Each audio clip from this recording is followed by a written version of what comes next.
O ministro do STF, Dias Toffoli, determinou a abertura de inquérito para apurar a conduta de Sérgio Moro em relação a um acordo de colaboração premiada firmado com o ex-deputado estadual Tony Garcia na 13ª Vara Federal de Curitiba em 2004, 10 anos antes da Lava Jato. A decisão é de 19 de dezembro de 2023, está sob sigilo e foi obtida por um antagonista nessa segunda-feira. Estamos aqui para lembrar, para quem estiver vendo esse vídeo no futuro, em 15 de janeiro de 2024. O antagonista publicou a matéria, mostrando que o ministro do Supremo acatou uma recomendação feita pela Procuradoria-Geral da República.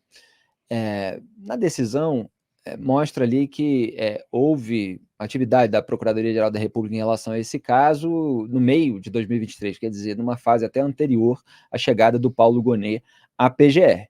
Mas existe essa recomendação aí feita pela PGR após informações prestadas por Eduardo Apio, juiz que atuou na 13ª Vara Federal de Curitiba e que tinha a sua assinatura no Sistema Eletrônico de Justiça como LUL 22, LUL 22, que remete, obviamente, à campanha de 2022 de Lula. Ele também doou, pelo menos era o CPF dele que estava indicado na doação, R$13 para a campanha de Lula em 2022.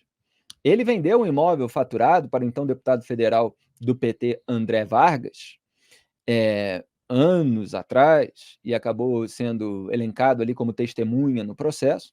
E o André Vargas, pela aquisição desse imóvel, acabou condenado pelo Moro por lavagem de dinheiro. E, naquele processo, o Deltan Dallagnol foi um dos vários procuradores que atuaram. Então, a gente já colocou várias vezes que existe um ranço também daquele que foi elencado ali como testemunha num processo que resultou em todo um desgaste, porque o principal alvo acabou condenado por lavagem de dinheiro. E o Eduardo Apio é aquele mesmo também, além de tudo isso, que foi flagrado dando telefonema para o filho do desembargador de um tribunal revisor das suas próprias decisões, passando-se por outra pessoa. É porque a gente aqui registra o histórico das pessoas envolvidas num caso que merece o escrutínio da sociedade. A gente vê diversos veículos publicando informações como Dias Toffoli, ministro do Supremo Tribunal Federal, Eduardo Apio, o ex-juiz, etc., e não mostra o histórico da relação entre os envolvidos em todo esse caso. Então, Dias Toffoli, por exemplo, ele foi indicado pelo Lula em 2009 ao Supremo Tribunal Federal. E o Lula foi condenado pelo Moro em julho de 2017, em primeira instância, decisão que foi mantida em segunda instância e mantida também pelo Superior Tribunal de Justiça, né? Só foi alterada ali a dosimetria das penas. Então, esse é o contexto. Então, repito, o Toffoli seguiu uma recomendação feita pela PGR a partir de informações prestadas pelo LUL 22 sobre os relatos do Tony Garcia, que já foi preso preventivamente e até condenado num caso de fraude. O Apio disse à PGR que havia uma tratativa entre Moro e Tony Garcia que teria sido orientado a gravar integrantes do Poder Judiciário e do Tribunal de Contas do Estado do Paraná. É bom deixar claro, para quem vê essas manchetes pipocando por aí, que não há menção na decisão, em todo o processo, há uma gravação da orientação para espionar pessoas fora da lei do Poder Judiciário. Isso não existe. O que existe é relato do Tony Garcia, que tem esse histórico. E a alegação é de que o acordo foi feito em meio a investigações sobre fraudes no extinto Consórcio Nacional Garibaldi, liquidado pelo Banco Central em outubro de 1994. Em razão desse caso, Tony Garcia foi condenado e preso, como eu antecipei, preventivamente pela PF, a pedido do Ministério Público Federal do Paraná. Agora, vamos ver um trecho que faz parte dessa análise mais minuciosa que eu quero fazer no programa aqui com vocês. O Toffoli afirma o seguinte, abre aspas, a partir dos relatos de Tony Garcia, a autoridade policial entendeu que possam existir diversas situações de chantagens, coações, ameaças e constrangimento até os dias atuais, constrangimentos, no plural, até os dias atuais. Com esse relato, entende a autoridade policial a necessidade, em momento oportuno, das oitivas de Gabriela Hart, de Sérgio Moro, de Rosângela Moro, de Deltan Dallagnol, que está escrito errado lá na decisão, mas a gente até consertou aqui na nossa arte, Dallagnol, e de membros remanescentes do sistema de justiça criminal paranaense que compuseram a força-tarefa da Lava Jato, ou nela ou com ela atuaram. Vou pedir para a produção voltar para a arte anterior, para vocês analisarem aí, vocês que estão vendo no YouTube, com a declaração à vista de vocês, se existe alguma menção específica a uma ilegalidade específica com uma descrição do episódio. Por que eu estou apontando que não existe isso? Só essas menções genéricas de que, olha só, Graeb, possam existir diversas situações. É maravilhoso? Por que eu estou apontando que não existe a descrição de um episódio concreto, nem o apontamento de um fato concreto que justifique aí essa possibilidade de existência de diversas situações? Veja como se força a mão sem entregar nada, sem expor nada. Por quê? Porque Sérgio Moro atualmente é senador. Ele não era na época dos alegados eventos relatados por Tony Garcia. Portanto, o caso dele não tem nada, em tese, que tramitar no Supremo Tribunal Federal. Então, o que eu estou querendo mostrar, apontando 2 trechos, e esse é só o primeiro, é qual é o elemento que efetivamente confirma que esse caso tem de tramitar no Supremo Tribunal Federal. Quando você lê a decisão, você não encontra. E passa aí para a segunda arte, só daquela primeira leva ainda. Se coloca aí, além do Sérgio Moro, a Gabriela Hart, a Rosângela Moro, que aparece na decisão aí do nada. Não tem uma menção sobre qualquer envolvimento dela com qualquer especificidade.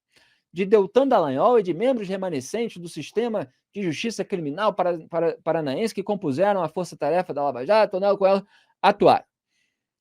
Então, assim, quem é que tem foro privilegiado hoje aí? É o Sérgio Moro, que é senador, e a esposa dele, Rosângela Moro, que é deputada federal. Repito, nenhum fato concreto, nenhum elemento concreto sobre o que possa justificar que o STF esteja controlando esse processo. Vamos para a segunda parte, relacionada a isso, né? Porque a gente olha a decisão e fica procurando o que legitima a própria decisão do Dias Toffoli. Pode colocar, produção, o segundo trecho. Além disso, no que concerne à autoria delitiva, aponta o envolvimento das pessoas de Sérgio Fernando Moro, Rosângela Moro, Deltan Dallagnol, Januário Paludo, Carlos Fernando de Santos Lima e Carlos Zucolato Júnior. Portanto, cita aí alguns procuradores. E aí diz o seguinte: destaca a existência de razoáveis indícios de que ambos os parlamentares, só quem é parlamentar ali, atualmente, é Sérgio Moro e Rosângela Moro. Deltan Dallagnol teve seu mandato cassado de deputado federal. Ambos os parlamentares podem estar abusando e exorbitando de seus poderes, com vistas a manipular o sistema de justiça criminal brasileiro. Com base em que, pode deixar, produção, essa arte aí na tela. Com base em que se diz isso? Quando se lê a íntegra da decisão, você não encontra nada.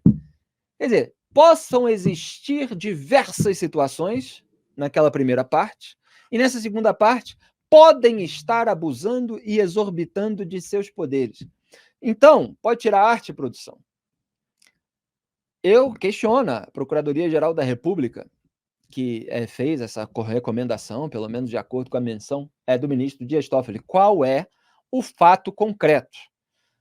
A equipe do Sérgio Moro emitiu nota para a imprensa e deixou claro que não teve acesso aos autos.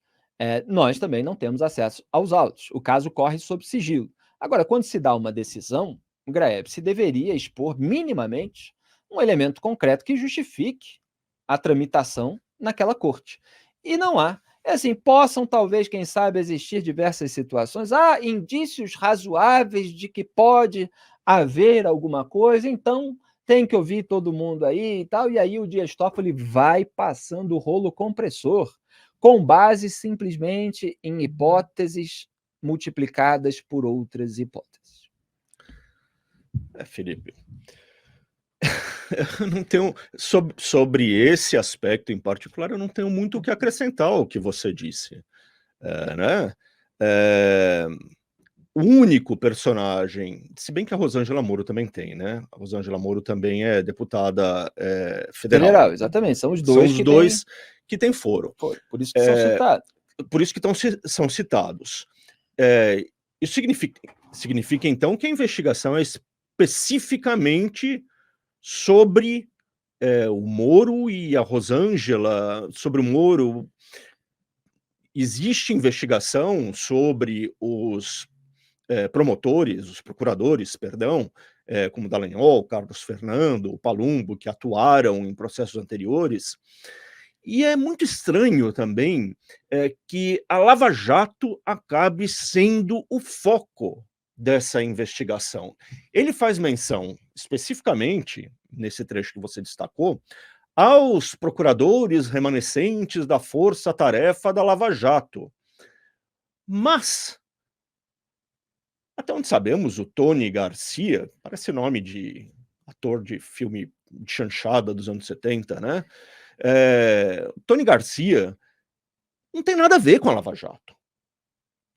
O caso dele foi o do Banestado, certo?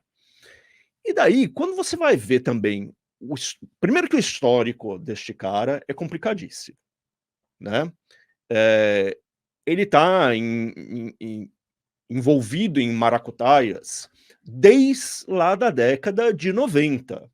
Ele aparece no caso do PC Farias, ele aparece depois junto com o advogado dele, o tal do Bartoldo, né, que também foi preso no caso do Banestado, era advogado dele naquela época, né?